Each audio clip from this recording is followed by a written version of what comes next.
Attention les enfants, voyez, la vidéo de Killer Bee va commencer, voyez. Alors n'oubliez pas la cloche et réagissez à ce que vous allez entendre, voyez. Bon visionnage les abeilles, voyez. Et bzz les abeilles et bienvenue sur Killer Bee, ici Nil le Soubéran, toujours accompagné quelque part par là par mon fidèle Happy End. Donc cette fois en fait c'est une vidéo bilan de la chaîne. Bilan sur ce que j'ai fait depuis septembre, depuis que j'ai déménagé de Facebook à YouTube. Qu'est-ce qui s'est passé, qu'est-ce qu'on a fait pour ceux qui viennent d'arriver, les plus vieilles théories, tout ça. Avant ça, juste 2 points. La vidéo, enfin la grande vidéo Pokémon qui devait regrouper un maximum de youtubeurs Pokémon a été découpée. C'est-à-dire que elle ne sortira pas sous forme d'un seul épisode, mais de plusieurs, 2 ou 3 à mon avis, parce qu'elle est très longue à la base. Bon là c'est Xenois des studios Otak, le lien en description, qui s'occupe de faire le montage son, parce que j'ai perdu tout mon fichier en fait. Pour ceux qui me suivent sur Snapchat, vous avez pu voir, j'ai perdu tout le fichier et là c'est en train d'être refait, d'être remis à neuf. Ensuite pour l'Odyssée, ben, ça sortira bien en juillet, donc soit cette semaine qui arrive, soit la semaine prochaine. Pandart a fini le personnage de Happy End en version God of War, donc en version Kratos. Donc ça va arriver. Ensuite, voilà, justement, ce résumé, donc ce bilan de la chaîne est là pour une raison, c'est que je vais faire un mois d'août qui sera consacré à One Piece. Quand je dis consacré, il y a 3 grandes exceptions, pardon. Alors, la première, c'est d'éventuelles confirmations de théories, principalement sur Black Butler, hein, je pense, ou One Piece, mais bon, ça serait pas une exception du coup. La deuxième, c'est les reviews, probablement en direct, de Defenders, et la troisième c'est aussi les reviews, mais cette fois de la saison 7 de Game of Thrones. Donc du coup voilà, il risque d'y avoir 2-3 trucs comme ça qui font que y aura un peu plus que du contenu One Piece. Mais il y aura pendant tout le mois des vidéos One Piece qui seront tournées un peu comme ça, donc en facecam. Pourquoi? Parce que ça me facilite le travail, moi, ça me permet de vous en sortir plus et de vous faire plus de théories comme ça. Donc on va démarrer sur les résumés hors live. Ensuite, je vais essayer de revenir un peu sur le parcours hors live que j'ai fait. Donc, hors live, on a commencé avec une théorie de 5 minutes, je crois même pas, sur Momonosuke et les utilisations de la Rumble Ball. Donc, je disais dans cette théorie que la Rumble Ball pouvait être utile à d'autres Zoan et que Momonosuke n'avait pour l'instant utilisé que 2 formes, la forme humaine et la forme totalement animale, en fait, de son Zoan créé par Vegapunk. Donc il pouvait déjà avoir la 3e forme, celle d'hybride, l'homme dragon, et en plus de ça il pouvait probablement utiliser la Rumble Ball comme n'importe quel autre Zoan, vu que c'est possible. Je détaille bien évidemment un tout petit peu dans cette vidéo. Deuxièmement, on avait fait l'Oro Jackson et les Mugiwara. Qu'est-ce que c'était? C'était en fait l'influence qu'avait eu chaque membre de l'équipage du Jolly Roger, donc l'équipage de l'Oro Jackson, sur le parcours de Luffy. C'est Shanks qui le lance dans la piraterie, c'est Baggy qui lui fournit la carte pour aller sur Grand Line. Il arrive à la fin d'East Blue, on ne sait pas encore exactement, mais on sait déjà en tout cas que Logtown, c'est l'île de naissance et de mort de Roger, donc il y a déjà au moins une influence de l'Oro Jackson là-dessus, mais on ne sait pas encore. Il y a probablement aussi eu un personnage important dans la vie de Roger, moi je pense à Dragon. Après je parlais de Crocus qui leur a fourni du coup le Logpost, de Riley qui les a cueillis, j'ai envie de dire, à la fin de Grand Line, fin de Paradise. Première île sur laquelle ils vont, bah, il y a eu aussi pardon, le nouveau bateau, mais j'en ai très rapidement, je sais même pas si j'en ai parlé, mais Tom n'était pas un membre de l'équipage, donc ça compte pas vraiment. Bref, une fois qu'ils arrivent dans le nouveau monde, ils tombent sur Punk Hazard, et comme par hasard, il y a un membre du clan Kaozuki qui donc, Oden, était un membre de l'équipage de Roger à la fin. Je souligne que Sigul pourrait être impliqué sur Elbaf et que Scooper Gaban pouvait, a déjà été aperçu, en tout cas il pouvait peut-être intervenir sur Wano, en tout cas de par sa tenue, c'est très probable. Voilà, il y a plein de petits trucs comme ça. Je vous invite à aller voir cette vidéo. J'avais quoi encore? J'avais les inspirations de l'équipage. Alors je vais en faire quelques-unes. Pinocchio pour Usopp, entre autres. Lancelot du lac pour Jinbei. Sun Wukong pour Luffy. Freya pour Nami et d'autres. Hein. Je résume tout ça. Il y a le Gentleman Cambrioleur. Il y a, comment elle s'appelle, Kali. Enfin, il y a 2-3 trucs qui sont intéressants à voir.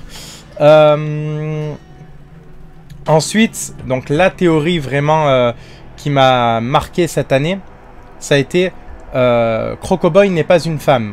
Alors dans cette théorie, j'explique par A plus B qu'il y a de fortes chances pour que Crocodile soit un D, et plus que ça, pour qu'il y a de fortes chances que Crocodile soit le frère de Goldie Roger.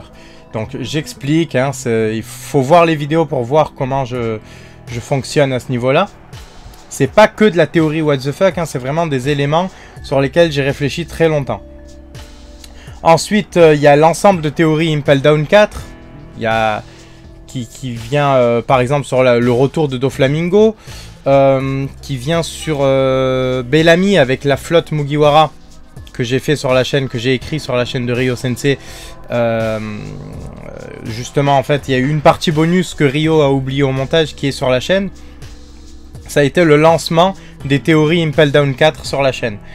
Donc je parle bien sûr de Mr. Chu, de Doflamingo, de Sarkis, d'Arlong, enfin il y en a plein dans cette théorie d'Impel Down 4. Ensuite, il y a eu les gènes du D. Très important, les gènes du D. Je parle justement de la lettre D, de ce clan des D justement, et de ce qui fait qu'il soit aussi résistant. Comment Barbe Noire a pu bouffer 2 fruits? Comment Luffy a-t-il pu résister au poison depuis le début de l'aventure? Parce qu'il n'y a pas eu que Magellan.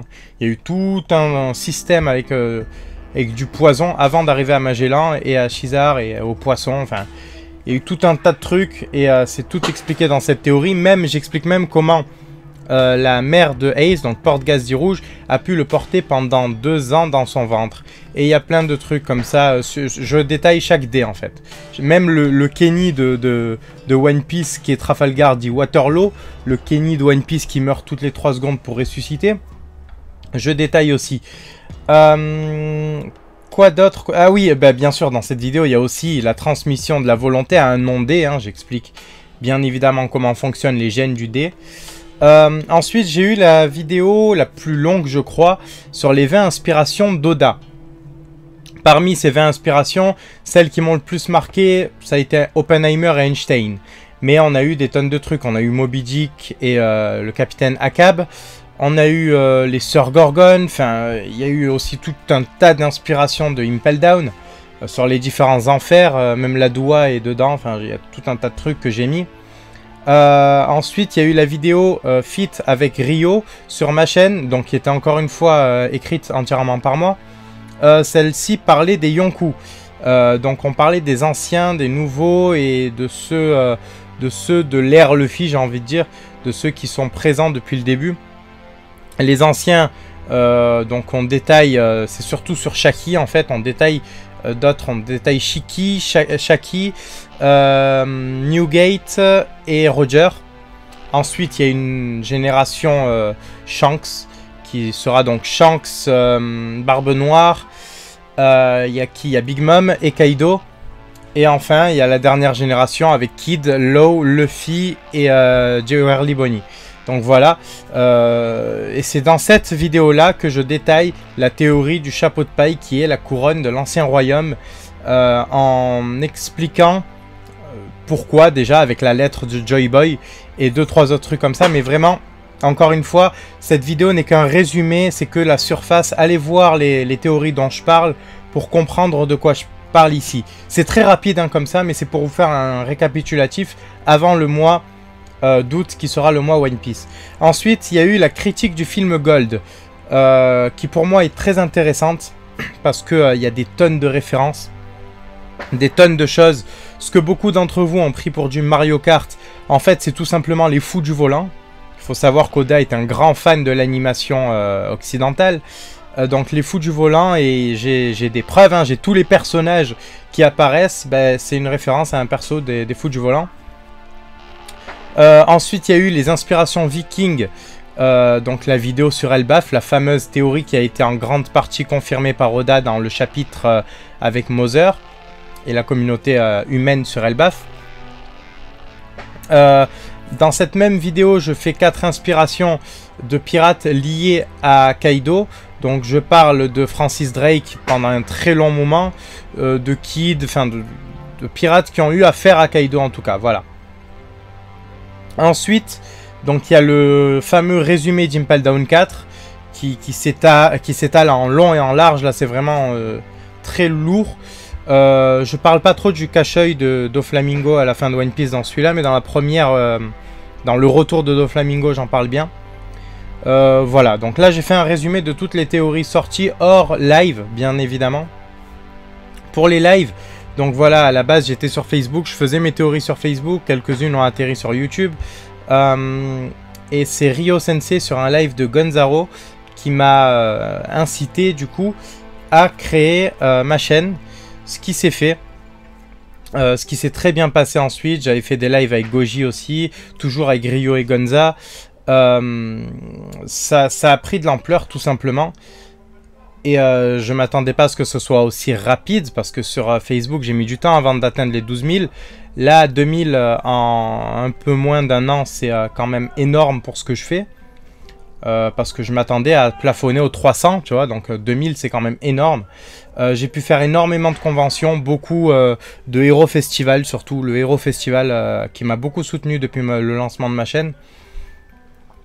Avignon Geek Expo aussi, Orange, tout ça, il y a des conventions qui m'invitent, qui invitent le Killer Bee Crew. Voilà, par exemple, la création du Killer Bee Crew a été aussi un grand tournant cette année. Donc le Killer Bee Crew, pardon, qui est composé de Ryo Sensei, Gallius et Pyrrhux, entre autres, avec les équipes qui a... Il y a beaucoup de pétards là, avec les équipes qu'il y a autour. À savoir Ken Sensei pour Ryo, Chameleon Girl ou Nad Stark pour moi. Enfin, il y a des équipes quoi derrière. Voilà, après, comme vous le savez, la chaîne n'est pas consacrée à One Piece, mais c'est le contenu avec Pokémon qui ressort le plus souvent. Donc du coup, voilà, je suis fier d'être dans le manga game et d'être dans le One Piece game. C'est un peu bizarre à dire, je m'attendais pas à dire ça il y a un an. Maintenant que je suis bien ancré dedans et que j'ai pu rencontrer beaucoup de monde, genre All Blue Channel, Gonza, le Doc c'était l'an dernier, c'était avant de faire ma chaîne aussi, Ryo, Ken, tous ceux que j'ai pu rencontrer à travers les lives et en IRL, l'archipel Chabondi récemment, vous voyez tout ça, je suis vraiment très content d'avoir fait ce parcours pour ça. Et donc du coup je termine cette vidéo en vous disant que je vous donne rendez-vous très bientôt avec un format de théorie, j'espère, intéressante pour vous, qui sera donc en facecam et qui aura lieu tout le long du mois d'août. Bzz les abeilles et à très vite. Bzz. Si vous voulez soutenir Barbe Blanche et Luffy, abonnez-vous à Killer Bee, ou c'est mon poing ardent dans...